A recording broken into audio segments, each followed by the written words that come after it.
नमस्कार। स्वागत है आप सबका राजनीति के इस अखाड़े में। मेरा नाम है अजय सेतिया।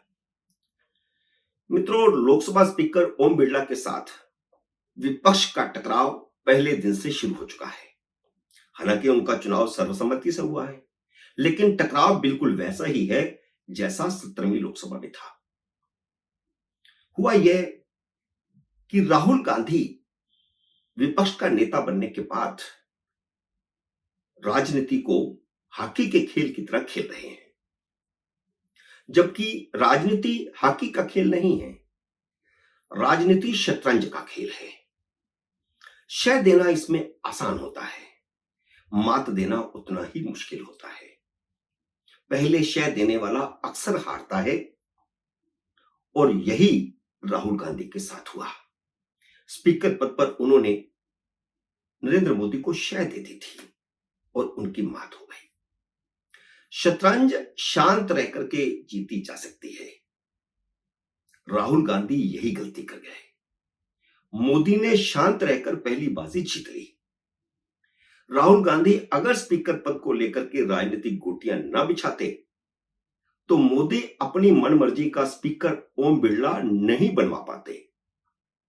ओम बिरला कैसे स्पीकर बने, इसे डी कोड करना बहुत ही दिलचस्प है। राहुल गांधी को 99 सदस्यों का घमंड इतना ज्यादा हो गया कि उन्होंने सहयोगियों से सलाह किए बिना ही स्पीकर पद के उम्मीदवार का ऐलान कर दिया। इससे मोदी को बिना मांगे ही इंडिया अलायंस के दो बड़े नेताओं शरद पवार और ममता बनर्जी का समर्थन मिल गया। अब दूसरी तरफ देखिए, अपना स्पीकर चुनवाने के लिए मोदी के पास पूरा समर्थन था, स्पष्ट बहुमत था। इसके बावजूद उन्होंने आम सहमति के लिए राजनाथ सिंह कमेटी बनाई। राजनाथ सिंह कमेटी ने पहले नीतीश कुमार और चंद्रबाबू ही नहीं, बल्कि एक सांसद वाली अनुप्रिया पटेल को भी भरोसे में लिया, ताकि एनडीए के घटक दलों में कहीं कोई दरार न हो जाए। मोदी ने पहली लड़ाई तभी जीत ली थी जब एनडीए के सभी घटक दलों को भरोसे में ले लिया था। जब उन्होंने के सुरेश की जगह भर्तृहरि महताब को प्रोटेम स्पीकर बना दिया तो पहली लड़ाई उन्होंने तब भी जीत ली थी। और यहां यह बताना बहुत जरूरी है कि राजनाथ सिंह के घर पर जब पहली मीटिंग हुई तो उस मीटिंग के बाद संदेश यह गया था कि प्रोटेम स्पीकर के सुरेश होंगे, लेकिन बनाया गया भर्तृहरि महताब को। मोदी की यह चाल कांग्रेस को भड़काने के लिए थी, वरना क्या फर्क पड़ता अगर महताब की जगह सुरेश प्रोटेम स्पीकर हो जाते। इसी पर राहुल गांधी भड़क गए और सुरेश को स्पीकर पद का उम्मीदवार घोषित कर दिया। यह उनकी सबसे बड़ी पहली गलती थी। फिर सार्वजनिक तौर पर यह शर्त रख दी कि अगर सरकार विपक्ष को डिप्टी स्पीकर पद दे दे तो वह सर्वसम्मति से स्पीकर का चुनाव करवाएंगे। राहुल गांधी को यह धमकी देने की क्या जरूरत थी? यहीं से मोदी का रास्ता आसान हो गया, जो पहले भी आसान था लेकिन आसान और हो गया। अपना घर संभालने के बाद राजनाथ सिंह ने मल्लिकार्जुन खड़गे से फोन पर बात की। मल्लिकार्जुन खड़गे ने वही जवाब दिया जिसका शोर राहुल गांधी पहले से मचा रहे थे कि विपक्ष का डिप्टी स्पीकर बना दो तो विपक्ष स्पीकर सर्वसम्मति से चुन लेगा। राजनाथ सिंह को न तो पलट कर जवाब देना था, न उन्होंने दिया। राहुल गांधी स्पीकर का उम्मीदवार घोषित करके फंस चुके थे। ममता और पवार ने राहुल गांधी की इस बचकाना हरकत पर मोदी का साथ दे दिया। दोनों ने कहा कि स्पीकर सत्ता पक्ष का होना चाहिए। यह संकेत मोदी के लिए काफी था।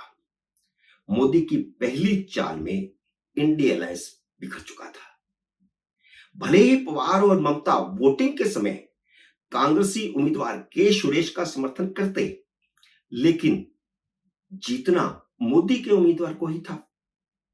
राहुल गांधी समझते थे कि उम्मीदवार घोषित करके वह बार्गेनिंग कर लेंगे, पर जब बहुमत मोदी के पास है तो वे किसी बार्गेनिंग को क्यों स्वीकार करते हैं, किसी को बार्गेनिंग करने ही क्यों देते हैं, और उन्होंने नहीं करने दी।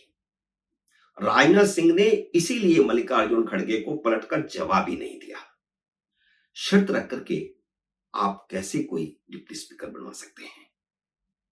मोदी चाहते थे कि स्पीकर पद के चुनाव में वोटिंग हो और राहुल गांधी का उम्मीदवार हारे, लेकिन तब तक राहुल गांधी समझ चुके थे कि उन्होंने शतरंज की चाल चल दी है और वह चाल में खुद फंस गए हैं, क्योंकि शरद पवार और ममता इस मुद्दे पर उनके साथ नहीं थे। इसलिए उन्होंने रास्ता यह चुना कि उम्मीदवार तो खड़ा किया जाए, एक संदेश तो दिया जाए, लेकिन बाद में वोटिंग ना करवाई जाए। ममता और शरद पवार के दबाव में राहुल गांधी ने तय किया कि वोटिंग ना करवाएं, मत विभाजन ना करवाएं, और संदेश यही जाए कि हमने सर्वसम्मति से चुनाव करवाया। और यही मौका था जब मोदी ने ओम बिरला की उम्मीदवारी की घोषणा करके राहुल गांधी के सारे धागे खोल दिए और पहली बार ही उनको पहले दिन ही लोकसभा में मात दे दी। ओम बिरला कांग्रेस के समर्थन से स्पीकर नहीं बने हैं, कांग्रेस के बावजूद स्पीकर बने हैं, कांग्रेस के विरोध के बावजूद स्पीकर बने हैं। राहुल गांधी ने मजबूरी में वोटिंग नहीं करवाई, क्योंकि उनके घटक दल ही उनके साथ नहीं थे। राहुल गांधी ने विपक्ष के नेता का फर्ज निभाते हुए बिरला को उनके आसन तक पहुंचाया। यह एक बढ़िया काम राहुल गांधी ने कर लिया, जिससे लगा कि वह अब पॉलिटिकली थोड़ा मैच्योर हुए हैं। लेकिन ऐसा करके उन्होंने ओम बिरला पर कोई एहसान नहीं किया। इससे पहले ही दिन बिरला ने वही तेवर दिखा दिए जो 17वीं लोकसभा में थे। अब मोदी से ज्यादा ओम बिरला राहुल की आंख की किरकिरी है, इसलिए पहले दिन से ही टकराव शुरू हो चुका है। राहुल गांधी ने स्पीकर पर वही आरोप दोहरा दिया है जो उन्होंने 17वीं लोकसभा में लगाया था कि उनका माइक बंद कर दिया है। हालांकि स्पीकर ने इनकार किया है कि उनके पास माइक का कंट्रोल है। उन्होंने कहा कि मेरे पास कोई माइक का कंट्रोल नहीं, मेरे आसन के सामने कोई बटन नहीं है। फिर दीपेंद्र हुड्डा ने स्पीकर के खिलाफ अपना वीडियो रिकॉर्डेड बयान जारी किया। कांग्रेस के यूट्यूब हैंडल से राहुल के बयान का वीडियो चल रहा है, जो उन्होंने सदन में कहा था कि मेरा माइक तो ऑन करो, उसका वीडियो बना करके चलाया जा रहा है। राहुल गांधी का बस चले तो बिरला के खिलाफ आज ही अविश्वास प्रस्ताव ले आए, लेकिन वे लाएंगे जरूर, इसके संकेत मिलने शुरू हो गए हैं। कांग्रेस के यूट्यूब हैंडल से ओम बिरला के खिलाफ अभियान शुरू हो चुका है। 28 और 29 जून को ओम बिरला के खिलाफ 15 वीडियो कांग्रेस के यूट्यूब हैंडल पर डाले गए हैं। लोगों का रिएक्शन लेकर के बिरला के खिलाफ यूट्यूब पर एक छोटा सा वीडियो बना करके डाला गया है। कई इस तरह के वीडियो डाले गए हैं। यह नैरेटिव बना दिया गया है कि विपक्ष के नेता का माइक फिर बंद किया गया, और मोदी विरोधी मीडिया भी और यूट्यूबर भी राहुल के आरोप को हाइप पर ले गए हैं और इसे पिछली बार की तरह ही इंटरनेशनल मुद्दा बनाना शुरू कर दिया गया है। मित्रों, उम्मीद है मेरा ये वीडियो आपको पसंद आया होगा। इसे लाइक और शेयर कीजिए। अगर आपने मेरे यूट्यूब चैनल को अब तक सब्सक्राइब नहीं किया तो कृपया सब्सक्राइब करके अपना आशीर्वाद दीजिए। जल्दी मिलते हैं अगली वीडियो में किसी अन्य विषय के साथ। तब तक नमस्कार।